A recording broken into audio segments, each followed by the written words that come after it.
Bonjour, nous vous proposons une vidéo sur la gestion des voies aériennes d'un patient en isolement air et contact, comme c'est par exemple recommandé en ce moment au cours de la prise en charge d'un patient en détresse respiratoire aiguë, secondaire à une infection possible ou confirmée au nouveau coronavirus SARS-CoV-2, maladie encore appelée Covid-19. Alors, les propositions de prise en charge émises dans cette vidéo sont issues d'une concertation entre centres experts et de référence au début du mois de mars 2020. Elles ne correspondent pas à des recommandations officielles à proprement parler et pourront bien entendu faire l'objet de modifications.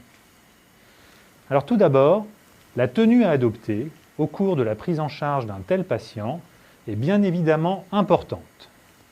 Nous portons une surblouse étanche, des gants de soins non stériles, un masque FFP2, des lunettes de protection et une charlotte.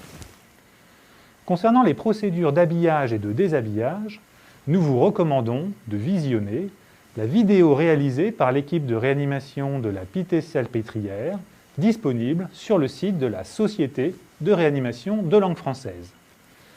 Vous pouvez également consulter celle publiée par l'équipe de réanimation de l'hôpital Bichat dans la revue Intensive Care Medicine, dont la référence s'affiche actuellement à l'écran. Alors, un mot d'environnement, la prise en charge doit avoir lieu au mieux dans une chambre en pression négative ou à défaut avec une ventilation suffisante. Alors chez un patient en isolement air et contact, la prise en charge symptomatique de la défaillance respiratoire poursuit le double objectif de délivrer les meilleurs soins possibles aux patients tout en protégeant le personnel soignant du risque de contamination. Au cours de la prise en charge non invasive, il est ainsi préférable d'utiliser le débit d'oxygène minimal efficace afin de limiter la mise en suspension du virus. L'oxygénothérapie à haut débit nasal pourrait faire courir le risque d'une aérosolisation plus importante du virus. Pour les mêmes raisons, la ventilation non invasive doit être réservée à ces indications reconnues, comme la décompensation de BPCO ou l'œdème aigu du poumon cardiogénique. Rappelons que la pneumonie virale ne fait pas partie des indications reconnues de la VNI si elle n'est pas associée à une décompensation de pathologies chroniques, respiratoires ou cardiaques. Alors si le patient nécessite le recours à la ventilation invasive, voici ce que nous vous proposons. Tout d'abord, il faut préparer l'intubation, c'est-à-dire préparer l'ensemble du matériel d'intubation avant d'entrer dans la chambre. Pour ce faire, il est recommandé d'utiliser une checklist. Pour humidifier les gaz, préférez le filtre échangeur de chaleur et d'humidité à l'humidificateur chauffant. Mettre aussi un filtre échangeur de chaleur et d'humidité sur le bas-vu. Équiper le ventilateur de filtres anti-infectieux au niveau des valves inspiratoires et expiratoires.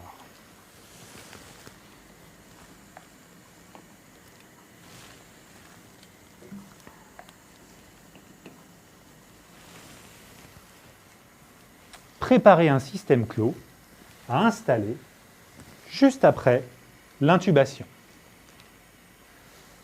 Ensuite, il faut que l'équipe soit prête à l'intubation. Ainsi, l'intubation doit être réalisée par un praticien expérimenté. Afin de diminuer le nombre de personnels exposés, seuls les personnels indispensables à la procédure sont présents dans la chambre. Le rôle de chacun sont définis en amont. Pendant la procédure, les membres de l'équipe veillent à communiquer entre eux de la manière la plus claire possible et se surveillent mutuellement afin de détecter tout risque de contamination. Maintenant, concernant la préoxygénation. Si le patient est très hypoxémique, il peut être bénéfique de sécuriser la procédure au moyen d'une préoxygénation par ventilation non invasive. Si vous décidez de faire ainsi, nous vous conseillons d'observer certaines précautions, car la ventilation non invasive expose à un risque plus élevé de contamination des soignants. À l'initiation de la VNI, il faut respecter un certain ordre.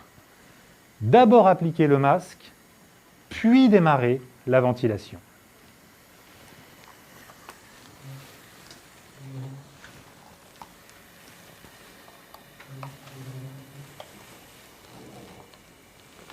OK pour la ventilation.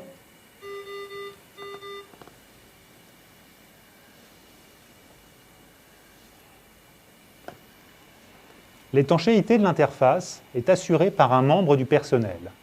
Par exemple, celui qui va intuber, qui maintient le masque correctement positionné avec ses mains. Le ventilateur est réglé de la manière suivante. La FiO2 est à 100%. Les pressions d'insufflation sont modérées afin d'éviter le risque de fuite. Par exemple, une PEP à 5 cm d'eau et une pression d'aide inspiratoire à 10 cm d'eau. Il est inutile d'enclencher le mode VNI. Rappelons que 3 à 5 minutes de préoxygénation sont suffisantes. Peux-tu induire le patient, s'il te plaît ?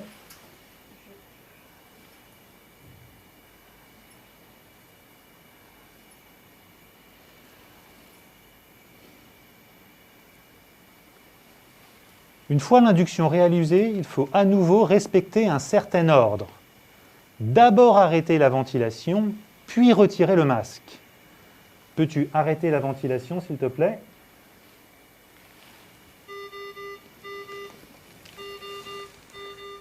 Après l'induction, il faut éviter de ventiler au bas-vu, sauf bien entendu si le patient désature au cours d'une intubation difficile. Pour l'intubation, il est intéressant d'utiliser un vidéo-laryngoscope, au mieux jetable, afin de ne pas trop rapprocher son visage des voies aériennes du patient.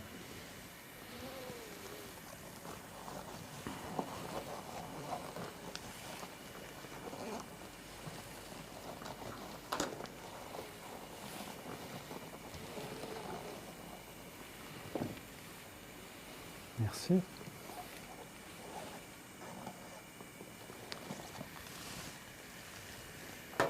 Ce type de matériel doit cependant être utilisé par des opérateurs correctement formés à son usage. Une fois l'intubation réalisée, il faut encore une fois faire attention à l'ordre dans lequel on fait les choses. D'abord gonfler le ballonnet, puis connecter le circuit du ventilateur. Et seulement après, démarrer la ventilation.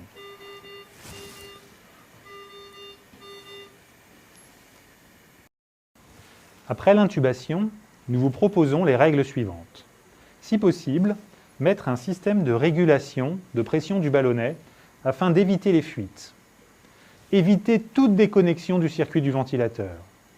Si une déconnexion est inévitable, il faut d'abord arrêter la ventilation, ensuite déconnecter le ventilateur, puis rétablir la connexion avant de redémarrer la ventilation.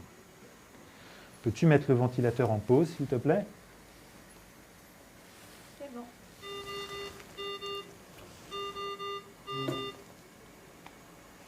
Peux-tu redémarrer la ventilation ?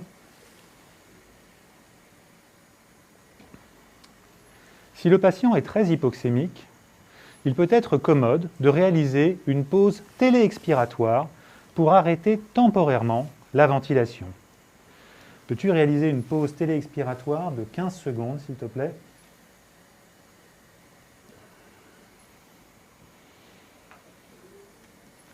C'est bon. Nous allons en profiter pour installer le système clos. Nous pouvons arrêter la pause et redémarrer la ventilation. Voilà pour le reste. Nous vous recommandons bien sûr de suivre les principes de la ventilation protectrice et les recommandations de prise en charge du SDRA.